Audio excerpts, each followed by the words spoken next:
Virtually যুক্ত হয়ে যেসব কর্মকর্তারা যুক্তরাষ্ট্রের প্রশাসনিক দপ্তরের দায়িত্ব সামলাচ্ছেন, এবার তাদের ছাঁটাই করার পথে নবনির্বাচিত প্রেসিডেন্ট ডোনাল্ড ট্রাম্প। ফেডারেল এজেন্সিতে অতিরিক্ত লোকবল কমানো ও সরকারি ব্যয়ের লাগাম টেনে ধরতে অচিরেই এই পরিকল্পনা বাস্তবায়নের কাজ শুরু করবেন ট্রাম্পের ডিপার্টমেন্ট অব গভর্নমেন্ট এফিসিয়েন্সি দপ্তরের দুই মহারথী টেক বিলিয়নার ইলন মাস্ক ও বিবেক রামাস্বামী। বিস্তারিত রিপোর্টে।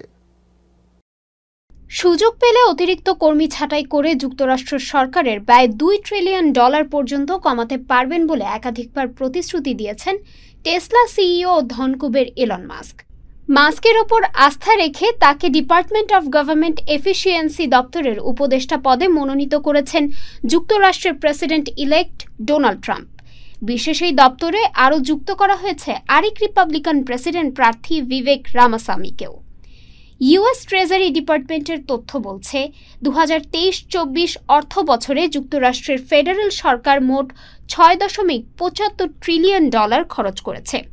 ইলন মাস্ক প্রস্তাবিত এই $2 ট্রিলিয়ন কাটছাঁট করা গেলে জাতীয় ব্যয়ের 30% কমানো সম্ভব বলে দাবি করছেন সংশ্লিষ্টরা। কোভিডের পর বিশ্বজুড়ে জনপ্রিয় হয়ে ওঠে work from home office culture. এখনও যুক্তরাষ্ট্রের প্রশাসনিক দপ্তরে এমন অনেক কর্মী আছেন যারা বাসা থেকে ভার্চুয়ালি যুক্ত হয়ে দাপ্তরিক কাজ সামলাচ্ছেন।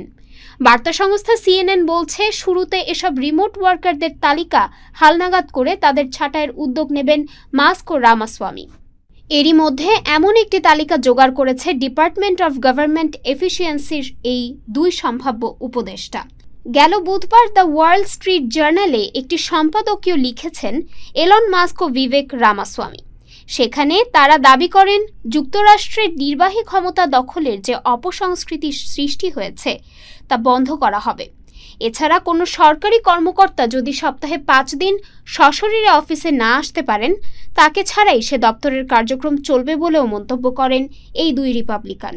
দেশের মানুষের ট্যাক্সের টাকায় যাদের বেতন হয় তারা ঘরে বসে অফিস করবেন, এটা মেনে নেওয়া হবে না বলে সাফ জানানো হয়েছে ওই প্রতিবেদনে। তবে অভিজ্ঞ কোনো রিপাবলিকান নেতা ফেডারেল কর্মকর্তাদের পেছনে পড়লে তা ট্রাম্প প্রশাসনের জন্য বুমেরাং হয়ে আসতে পারে এমন আশঙ্কাও করছেন বিশেষজ্ঞরা। Desk report, time television, new York.